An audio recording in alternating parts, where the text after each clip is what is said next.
فلا أقسم بمواقع النجوم وإنه لقسم لو تعلمون عظيم إنه لقرآن كريم في كتاب مكنون لا يمسه إلا المطهرون تنزيل من رب العالمين.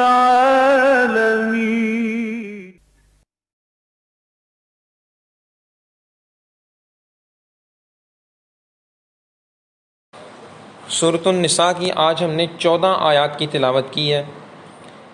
یہ آیات ذرا مشکل نہیں ہے، آسان ہے، تو ان کو ہم صرف ترجمے کے ساتھ جلدی سے تیزی سے کور کر لیں گے۔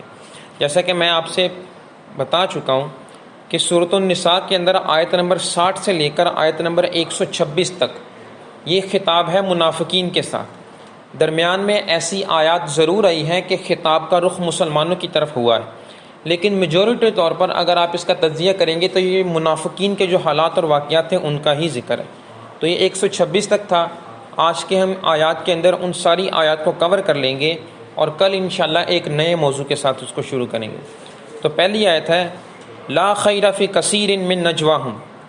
یہ لوگ جو سرگوشیاں کرتے ہیں ان میں کوئی خیر نہیں ہوتی، کہ 2-4 بندے کہیں بھی جمع ہو کر کوئی سرگوشی کر رہے ہیں، ایسی بات کر رہے ہیں کہ کسی کو پتہ نہ چلے، کیونکہ نجوہ کا معنی ہوتا ہے چھپ کر بات کرنا، کہ کسی اور بندے کو وہ بات معلوم نہ ہو جائے، خفیہ پلاننگ کرنا۔ تو اللہ پاک فرما رہے ہیں کہ لا خیر فی کثیر من نجواہم، ان لوگوں کی سرگوشیوں میں خیر نہیں ہوتی۔ اور یہ عمومی طور پر آپ لوگوں کی معلوم ہے، جب بھی کہیں کوئی 2-4 بندے علیحدہ جمع ہو کر بات کریں گے تو وہ یقیناً کوئی نہ کوئی غلط بات ہی ہوگی، کسی کے متعلق غیبت ہوگی، کسی کی چغلی ہوگی یا اور طرح کی کوئی اور بات۔ الا من امر بصدقات، سوائے اس کے کہ کوئی صدقے کا حکم کرے۔ اپنی گفتگو میں اگر وہ صدقے کا حکم کرے، یار اللہ نے تمہیں اتنا مال دیا ہے تو اللہ کے راستے میں خرچ کیا کرو، تو یہ اچھی بات ہے۔ او معروف، یا کسی نیک کام کو کرنے کا اگر وہ حکم کرے۔ او اصلاح بین الناس، یا پھر وہ لوگوں کے درمیان صلح کروانے کا اگر حکم کرے، تو یہ حرکتیں ٹھیک ہیں۔ اس کے علاوہ اکثر جو ہے اوپر لفظ آیا ہے کثیرن، کثیر تعداد میں جو گفتگو ہوگی وہ ہمیں فضولی ہوگی۔ اور نبی علیہ السلام کی حدیث ہے کہ 2 مسلمانوں کے درمیان صلح کروانا نماز روزے سے بھی زیادہ بڑا کام ہے۔ اور نبی علیہ السلام کی ایک اور روایت ہے کہ جو لوگوں کے درمیان صلح کرواتا ہے وہ جھوٹا نہیں ہوتا۔ تو اس سے علماء یہ کہتے ہیں کہ اگر صلح کروانے کے لیے بعض اوقات جھوٹ بولنا پڑے تو صلح کروانے کے لیے وہ جائز ہے۔ 2 مسلمان بھائیوں کے درمیان لڑائی ہو گئی ہے، آپ درمیان میں ثالث کے طور پر کام کر رہے ہیں، تو ایک کر جا کر جھوٹی طور پر کہہ سکتے ہیں یار میری اس سے بات ہوئی تھی، وہ تو یار بڑا پریشان ہے، اپنی کہی ہوئی باتوں پر بڑا شرمندہ ہے، تم سے صلح کرنا چاہتا ہے، تاکہ اس کا دل نرم ہو جائے۔ دوسری طرف اس کے پاس جا کر آپ ایسی باتیں کر سکتے ہیں تاکہ اس کا بھی دل نرم ہو جائے اور دونوں کے درمیان صلح کے معاملات پیدا ہو جائیں، تو اس چیز کی اجازت ہے۔ وَمَن يَفْعَلْ ذَلِكَ ابْتِغَاءَ مَرْضَاتِ اللَّهِ، اور جو یہ تینوں کام کرے گا خالص اللہ کی رضا کے لیے، صدقے کا حکم کرے گا، اچھے کاموں کا حکم کرے گا اور لوگوں کے درمیان صلح کروانے کا حکم کرے گا، فَسَوْفَ نُؤْتِهِ أَجْرًا عَظِيمًا، تو ایسے بندے کے لیے ہم نے ایک عظیم اجر تیار کیا ہوا ہے۔ وَمَن يُشَاقِقِ الرَّسُولَ، اور جو رسول کی مخالفت کرے، مِن بَعْدِ مَا تَبَيَّنَ لَهُ الْهُدَى، باوجود اس کے کہ اس کے پاس ہدایت آ گئی، وَيَتَّبِعْ غَيْرَ سَبِيلِ الْمُؤْمِنِينَ، اور وہ مومنین کے راستے کو چھوڑ کر کسی اور راستے پر اگر وہ چلنا شروع کرے گا، نُوَلِّيهِ مَا تَوَلَّى، تو ہم اسے وہ دے دیں گے جو وہ چاہتا ہے۔ نبی علیہ السلام نے لوگوں کو تعلیم دی کہ فلاں فلاں چیز کرنی ہے، ہدایت پہنچا دی۔ ایک بندے کو پتہ ہے کہ حق کیا ہے، جان بوجھ کر اگر وہ اس سے روگردانی کرتا ہے تو یہ مخالفت کے زمرے میں آ جائے گا۔ دوسرا اللہ پاک فرما رہے ہیں وَيَتَّبِعْ غَيْرَ سَبِيلِ الْمُؤْمِنِينَ، اور جو مومنین کے راستے کو چھوڑے گا اور کسی دوسرے راستے پر چلنا شروع ہوگا تو وہ شخص بھی گمراہ کہلائے گا۔ اب یہ وہ آیت ہے جو اس بات کی دلالت ہے، اس بات پر دلیل ہے کہ امت کا اجماع بھی دلیل ہوتا ہے۔ امام شافعی سے کسی نے پوچھا تھا کہ اگر کسی چیز پر امت کا اجماع ہو جائے، ایک مسئلے پر پوری امت جمع ہو جائے، تو یہ بھی دلیل ہے، کوئی قرآن سے دلیل دے اس بات کی، ہم تو ایسے نہیں مانتے۔ تو روایات میں آتا ہے کہ امام شافعی نے 300 مرتبہ قرآن کو پڑھا۔ ایک روایت میں آتا ہے کہ روزانہ کی بنیاد پر وہ 3 مرتبہ پڑھتے تھے۔ تو 300ویں مرتبہ جب وہ پڑھ رہے تھے تو اس آیت پر آ کر انہوں نے انگلی روک لی۔ آیت ان کے سامنے آ گئی، دماغ کے اندر بات آ گئی کہ جو بندہ مسلمانوں کے طریقوں کو چھوڑ کر کسی اور طریقے پر چلنا شروع کرے گا وہ بھی گمراہ کہلائے گا۔ اور نبی علیہ السلام کی ایک اور حدیث ہے کہ میری امت گمراہی پر جمع نہیں ہو سکتی۔ یہ ضرور ہو سکتا ہے کہ کوئی 150 بندے کوئی اپنا مسئلہ نکال کر کوئی اور طریقے سے کام کرنا شروع کر دیں، لیکن پوری امت کسی غلط مسئلے پر جمع نہیں ہو سکتی۔ جماعت کے اوپر اللہ کا ہاتھ ہے، جو جماعت سے کٹ گیا وہ گمراہی کی طرف چلا جائے گا۔ تو یہ وہ آیت ہے جو اس بات کی دلیل ہے کہ امت کا جس چیز پر اجماع ہو جائے گا وہ بھی دلیل کہلائے گی۔ جیسے کہ حضرت ابو بکر صدیق کے زمانے میں کوئی کام ہوا، عمر فاروق کے زمانے میں کوئی کام ہوا، اور حضرت عثمان اور حضرت علی کے زمانے میں کوئی کام ہوا، اور انہوں نے اس کام کو قائم رکھا، قیاس کیا، کیونکہ جو شریعت ہے وہ 4 چیزوں کا نام ہے۔ شریعت کی جو سب سے پہلی سورس ہے وہ قرآن ہے، جو سیکنڈ سورس ہے وہ ہے سنت اور حدیث، جو تیسری سورس ہے وہ ہے اجماع، اور چوتھی جو سورس ہے وہ ہے قیاس۔ قیاس کہتے ہیں مختلف چیزوں کو دیکھ کر اور ان کے اوپر کوئی چیز ایکسٹریکٹ کر لینا کہ اچھا فلاں چیز جو ہے وہ فلاں فلاں وجہ سے حرام ہے، تو یہ چیز بھی اس کیٹیگری میں آتی ہے، تو یہ بھی حلال ہے یا حرام ہے۔ اس طرح کے معاملات کو قیاس کہا جاتا ہے۔ تو یہ وہ 4 چیزیں ہیں جو شریعت کے آپ کہہ لیں پلرز ہیں، بنیاد ہیں، ان چیزوں کو لے کر شریعت چلتی ہے۔ نولیہ ما تولا، تو جو وہ چاہے گا ہم اسے پھر وہ دے دیں گے جب وہ مسلمانوں سے کٹ جائے گا۔ ونصلیہ جہنم، اور ہم اسے جہنم میں داخل کریں گے۔ وساعت مصیرا، اور وہ بہت بری جگہ ہے۔ ان اللہ، بے شک اللہ، لا یغفر، معاف نہیں کرے گا، ان یشرک بہ، کہ اس کے ساتھ کسی کو شریک بنایا جائے، ایسے بندے کو اللہ معاف نہیں کرے گا۔ ویغفر، اور معاف کر دے گا، ما دون ذالک، اس سے نیچے نیچے، شرک سے نیچے نیچے اگر کوئی گناہ ہوگا تو اللہ کی رحمت جوش میں آ گئی تو معاف ہو جائے گا۔ لمن یشاء، جسے وہ چاہے گا۔ صرف واحد وہ شرک ایسا گناہ ہے جو معافی نہیں ہو سکتی اس کی، جیسا کہ پہلے بھی اس کے متعلق تفصیل سے ہماری بات ہو چکی ہے۔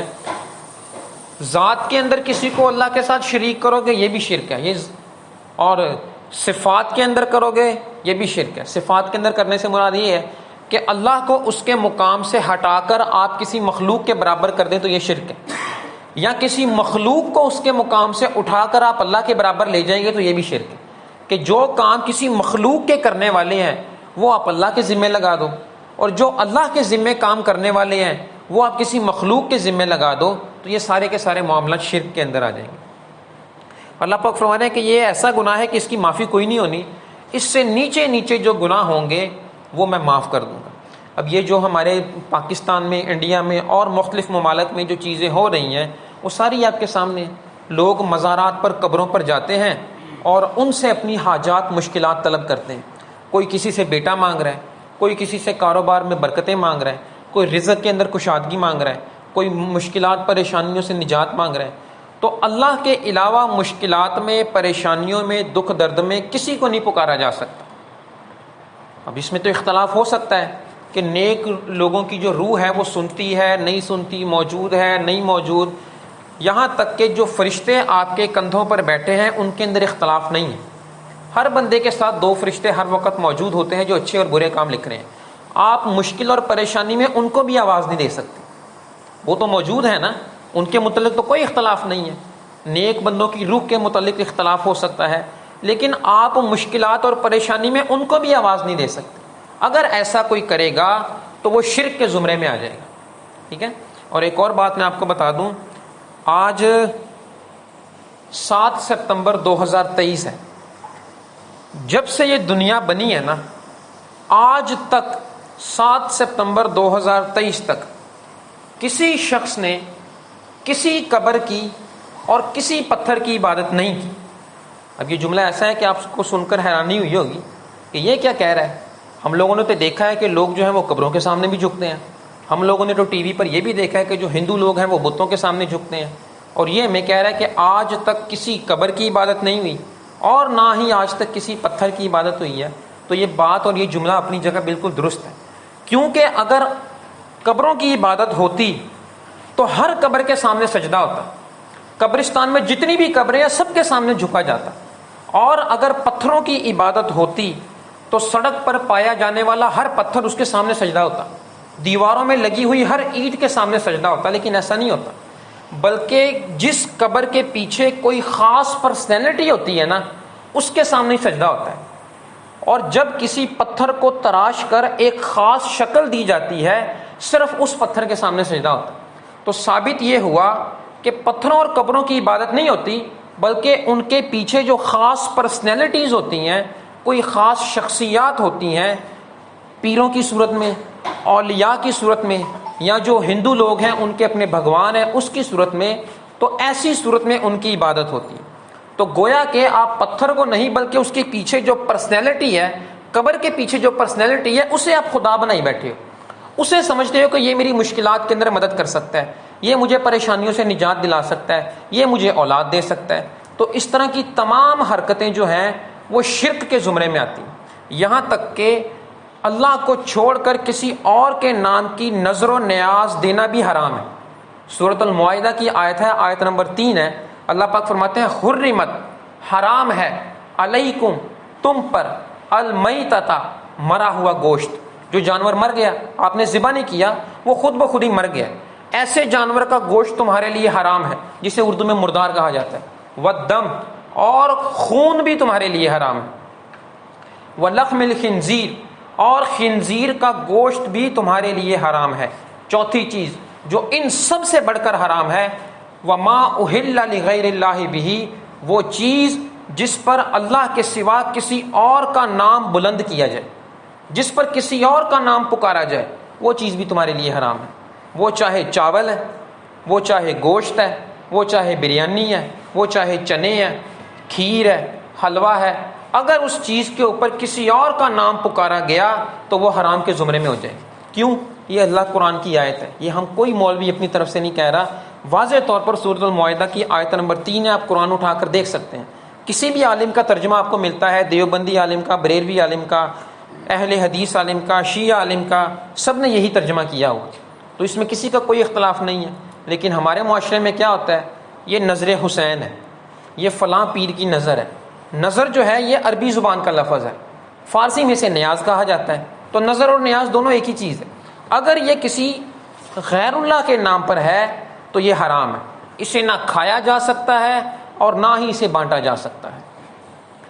وَمَن یشرک باللہ، اور جو اللہ کے ساتھ کسی کو شریک کرے گا، فقد ضل ضلالا بعیدا، تو وہ دور کی گمراہی میں پڑ گیا، اس کی پھر واپسی کے چانس کوئی نہیں۔ اللہ کہے گا ٹھیک ہے جاؤ دفع ہو، نہیں تو نہ صحیح، جاؤ بھاڑ میں، جاؤ جہنم میں ملیں گے۔ پھر ان یدعون من دونہ الا اناسا، اور جن لوگوں کو تم میرے سوا پکارتے ہو وہ تو مؤنث ہیں، اناسا کا مطلب ہوتا ہے مؤنث، پنجابی ترجمہ کریں تو یہ ہوگا کہ جن لوگوں کو تم میرے علاوہ پکارتے ہو وہ زنانیاں ہیں، وہ فیمیل، ان کے پلے ککھ نہیں ہے۔ اناسا مؤنث کو کہا جاتا ہے۔ واقعہ یہ ہے کہ جو مشرکین مکہ تھے وہ جن بتوں کو پوجتے تھے ان کے نام فیمیلز کے ناموں پر تھے۔ الہ جو ہے مذکر ہے، معبود، اس کی مؤنث امات ہے۔ منان جو ہے وہ مؤنث ہے، اس منان جو ہے وہ مذکر ہے، اس کی مؤنث منات ہے۔ عزیز مذکر لفظ ہے اور اس کی جو مؤنث ہے وہ عزا ہے۔ تو یہ اس طرح سے بتوں کو پوجتے تھے، اور وہ کہتے تھے کہ جو فرشتے ہیں یہ اللہ کی بیٹیاں ہیں، اور جو بیٹی ہوتی ہے وہ بھی مؤنث ہوتی ہے، وہ بھی فیمیل ہوتی ہے۔ تو ایک عجیب بات ہے جو کہ قرآن مجید کے اندر اگلے اسباق کے اندر ہمارے سامنے آئے گی۔ اللہ پاک فرماتے ہیں کہ اپنے لیے تو تم بیٹے پسند کرتے ہو، اور جو پوری کائنات کا بادشاہ ہے اس کے لیے تم نے بیٹیاں تجویز کی ہوئی ہیں۔ تو یہ کیا عجیب حرکت ہے، اپنے لیے تم پسند کرتے ہو کہ میرا بیٹا پیدا ہونا چاہیے، میرا بازو ہو، مجھے سپورٹ کرے، بیٹی پیدا ہوتی ہے تو اسے زندہ دفن کر دیتے ہو کہ یہ نحوست ہے، یہ فلاں ہے، یہ فلاں ہے، اور اللہ کے لیے تم نے بیٹیاں تجویز کی ہوئی ہیں۔ تو کتنی عقل کی عجیب سی بات ہے۔ ان یدعون من دونہ الا اناسا، جنہیں تم میرے علاوہ پکارتے ہو وہ تو فیمیلز ہیں، وہ تو عورتیں ہیں، وہ مؤنث ہیں۔ وَإِن يَدْعُونَ إِلَّا شَيْطَانًا مَرِيدًا، اور وہ لوگ عبادت نہیں کرتے مگر شیطان کی، کہ جو کسی قبر کی عبادت کر رہا ہے، بت کی عبادت کر رہا ہے، تو گویا کہ وہ شیطان کی عبادت کر رہا ہے۔ شیطان اپنے نام سے سجدہ نہیں کرواتا کہ میرے سامنے سجدہ کرو، وہ اس طرح کی حرکتوں میں لوگوں کو لگاتا ہے۔ تو جو اس کی بات مان کر اس طرح کی حرکتیں کرے گا تو گویا کہ وہ اللہ کو چھوڑ کر شیطان کی عبادت کر رہے ہیں۔ لعنہ اللہ، اللہ کی لعنت ہے اس پر، کس پر؟ شیطان پر۔ وقالا، اور اس نے کہا تھا، لا اتخذن من عبادک نصیبا مفروضا، میں تیرے بندوں سے ایک مقرر حصہ ضرور لوں گا۔ یہ ترجمہ ہے اس کا، اگر وہ تیرے نام کی عبادت کریں گے تو وہ میرے نام کی عبادت بھی کریں گے، اگر وہ تیرے نام کے صدقہ خیرات کریں گے تو وہ میرے نام کی نظر و نیاز بھی دیں گے، اگر وہ تیرے سامنے سجدہ کریں گے تو میں ایسے حالات پیدا کر دوں گا کہ وہ میرے سامنے بھی سجدہ کریں گے۔ اور آپ دیکھ لیں معاشرے میں یہ چیزیں ہو رہی ہیں، جو کسی بت کے سامنے، قبر کے سامنے سجدہ کر رہا ہے تو گویا کہ وہ شیطان کے سامنے سجدہ کر رہا ہے، وہ اس عبادت میں سے حصہ لے رہا ہے۔ ولا ازیلنہم، میں انہیں ضرور گمراہ کروں گا۔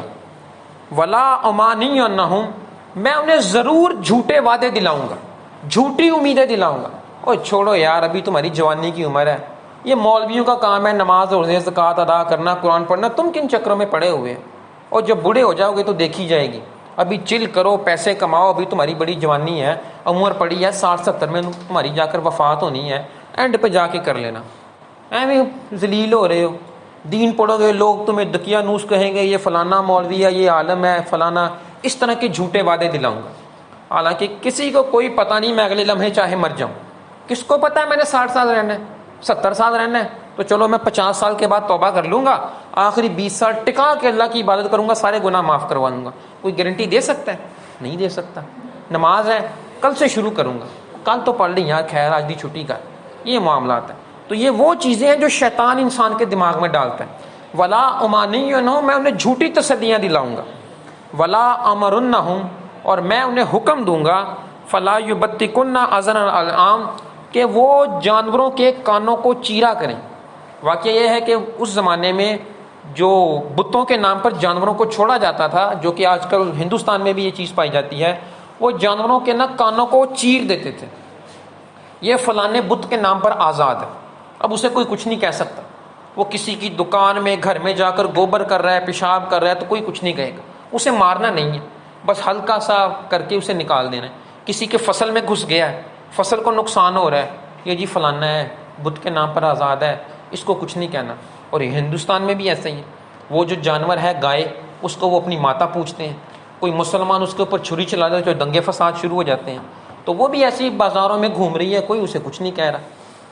ولا امرنہم فلا یغیرن خلق اللہ، اور میں انہیں حکم دوں گا، تیرے بندوں کو حکم دوں گا کہ وہ تیری تخلیق کے اندر تبدیلی کریں۔ اور یہ جو واقعات ہو رہے ہیں نا آج کل ہمارے دور میں، پہلے کا مجھے نہیں پتا، لیکن آج کے دور میں یہ بڑے ٹاپ لیول پہ ہو رہے ہیں۔ خواتین کوشش کر رہی ہیں کہ وہ مرد بن جائیں، اور مرد یہ کوشش کر رہے ہیں کہ وہ خواتین بن جائیں، یہاں تک کہ میڈیکل کے طور پر جا کر آپریٹ کروا کر وہ اپنا جینڈر چینج کر رہے ہیں۔ خواتین مردوں میں داخل ہو رہی ہیں، مرد جو ہے وہ خواتین میں داخل ہو رہے ہیں۔ ایسے ایسے لوگ ہیں جو کہ اپنے دانتوں کے ساتھ عجیب طرح کی حرکتیں کرتے ہیں، نوکدار بنا لیتے ہیں، زبان کے اندر کٹ لگا کے زبان کی 2 نوکیں بنا لیتے ہیں، اپنے ناک کے اندر عجیب و غریب قسم کے چھلے ڈال دیتے ہیں، آئی بروز کے اندر چھلے ڈال رہے ہیں، یہاں کانوں کو چیرا لگا کے اس کے اندر چھلے ڈال رہے ہیں، اور جو میٹل بالز ہیں، سلیکونز کی بالز بنی ہوتی ہیں، وہ اپنی جلد کے اندر گھسا کے رکھ رہے ہیں۔ تو عجیب شکل و صورت بنا رہے ہیں لوگ۔ آپ لوگوں نے بھی یہ ساری چیزیں سوشل میڈیا پر یقیناً دیکھی ہوگی۔ تو یہ وہ چیز ہے جو شیطان کروا رہا ہے کہ میں تیرے بندوں کو حکم دوں گا کہ وہ تیری تخلیق کے اندر بگاڑ پیدا کریں۔ اور نبی علیہ السلام کی حدیث ہے، لعنت ہو ان لوگوں پر جو گوندنے والے ہیں اور گدوانے والے ہیں۔ ٹیٹو بنانے والے، کیونکہ ٹیٹو کے اندر سوئی کا استعمال ہو رہا ہوتا ہے، وہ آپ کی جلد کے اندر سیاہی کو جذب کیا جاتا ہے، وہ پرماننٹ نشان ہوتا ہے، کوئی چہرے پر بنوا رہا ہے، کوئی گردن پر بنوا رہا ہے، کوئی پیٹ پر بنوا رہا ہے، کوئی کسی جگہ بنوا رہا ہے، تو جو بنا رہا ہے اس پر بھی اللہ کی لعنت ہے، اور جو بنوا رہا ہے وہ بھی لعنت کا مستحق ہے۔ وَمَن يَتَّخِذِ الشَّيْطَانَ وَلِيًّا مِّن دُونِ اللَّهِ، اور جو شیطان کو دوست بنائے گا اللہ کو چھوڑ کر، فَقَدْ خَسِرَ خُسْرَانًا مُبِينًا، تو وہ یہ جان لے کہ اس نے بہت بھاری گناہ اپنے سر پہ لاد لیے، وہ بھی جہنم میں جائے گا اور تمہیں بھی اپنے ساتھ وہ جہنم میں لے کے جائے گا، وہاں جا کر وہ مکر جائے گا، وہ واضح طور پر کہے گا کہ یہ قرآن میں آگے الفاظ آئے ہیں کہ میرے وعدے سارے جھوٹے تھے، دیکھ لیے نا اب میں کہاں پر ہوں اور تم کہاں پر ہو، اللہ کے وعدے سارے سچے تھے، وہ بھی تم نے دیکھ لیا کہ وہ لوگ کہاں پر ہیں۔ یعیدہم ویمانیہم، وہ ان کو وعدہ کرتا ہے اور ان کو جھوٹے دلاسے دیتا ہے۔ وما یعیدہم الشیطان الا غرورا، اور شیطان کے سارے وعدے جھوٹے ہیں، سارے وعدے فراڈ ہیں۔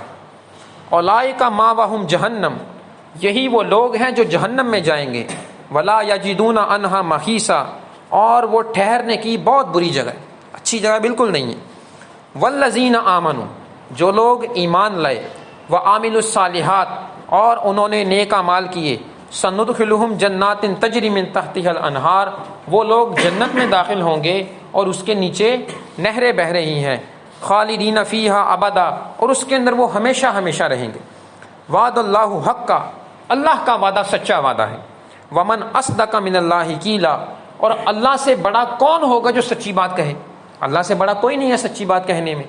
لیس بامانیکم ولا امانی اہل الکتاب، اے مسلمانوں دیکھو تمہاری آرزوؤں پر تمہاری نجات نہیں ہونی، اور اہل کتاب تمہاری آرزو پر بھی تمہاری نجات نہیں ہونی۔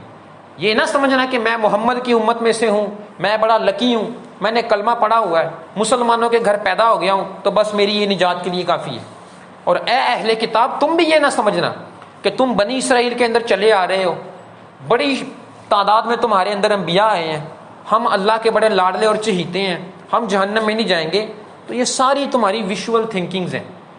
ایسا نہیں ہونا، نیک اعمال تمہیں کرنے پڑیں گے، جو پروٹوکولز ہیں وہ تمہیں فالو کرنے پڑیں گے۔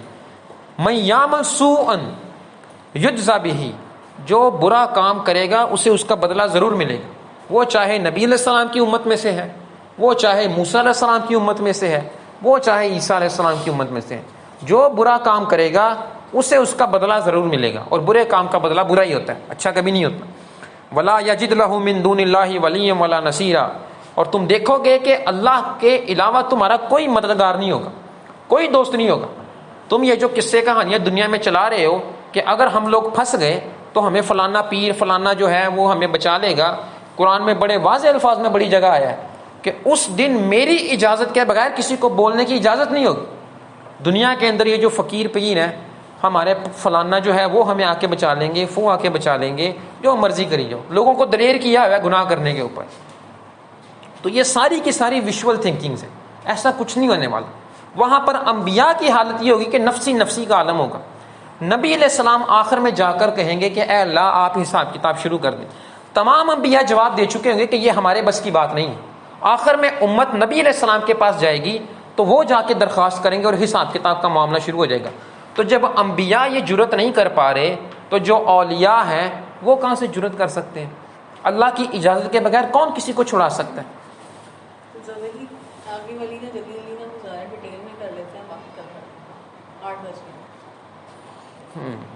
تین ہے۔ وَمَن يَعْمَلْ مِنَ الصَّالِحَاتِ، اور جو کوئی اچھے اعمال کرے گا، من ذکرین، چاہے وہ مرد ہو، او انثیٰ، یا چاہے وہ عورت ہو، وَهُوَ مُؤْمِنٌ، اس کے لیے مومن ہونا شرط ہے، ایمان کے بغیر کچھ نہیں ملنے والا۔ فَأُولَٰئِکَ يَدْخُلُونَ الْجَنَّةَ وَلَا يُظْلَمُونَ نَقِیرًا، تو یہی وہ لوگ ہیں جو جنت میں داخل ہوں گے اور ایک تل برابر بھی ان کی حق تلفی نہیں کی جائے گی۔ تل بہت چھوٹا سا ہوتا ہے، اس برابر بھی کسی پر ظلم نہیں ہوگا۔ وَمَنْ أَحْسَنُ دِینًا مِمَّنْ أَسْلَمَ وَجْهَهُ لِلَّهِ، اور اس سے اچھی بات کس کی ہو سکتی ہے جو اللہ کے سامنے اپنا چہرہ جھکا دے، سلنڈر کر دے۔ محسن، اور اسے محسن ہونا چاہیے، نیک ہونا چاہیے۔ واتبع ملت ابراہیم حنیفہ، اور وہ ابراہیم کے دین کا فالوور ہو، واتخذ اللہ ابراہیم خلیلا، اور اللہ نے ابراہیم کو اپنا خلیل بنایا، وَلِلَّهِ مَا فِي السَّمَاوَاتِ وَمَا فِي الْأَرْضِ، اور زمین و آسمان میں جو کچھ بھی ہے وہ صرف اللہ کا ہے۔ تم جو در در پہ ٹھوکریں کھاتے پھرتے ہو کہ مجھے فلاں دے دو فلاں دے دو، اللہ کے در پہ آ کر کیوں نہیں مانگتے؟ یہ ساری چیزیں میری ہیں، جس کو چاہوں میں دے دوں۔ وَقَانَ اللَّهُ بِكُلِّ شَيْءٍ مُحِيطًا، اور ہر چیز میرے قبضہ قدرت کے اندر ہے۔ ایسا نہیں ہے کہ جی میں تمہیں فلانی چیز دے نہیں سکتا اس لیے تم اس کے پاس جا رہے ہو، اگر ایسا ہے تو ٹھیک ہے پھر جا کے دیکھ لو، ہر چیز میرے قبضہ قدرت کے اندر ہے، تو کیوں در در کی ٹھوکریں کھا رہے ہو؟ صرف میرے در پر آؤ، مجھ سے اپنی حاجت طلب کرو، میں نہ دوں تو پھر کہو۔ آج کا ہمارا سبق یہیں تک تھا۔ اللہ تعالی ہم اس قرآن کو سمجھنے کی اور اس پر عمل کرنے کی توفیق عطا فرمائے۔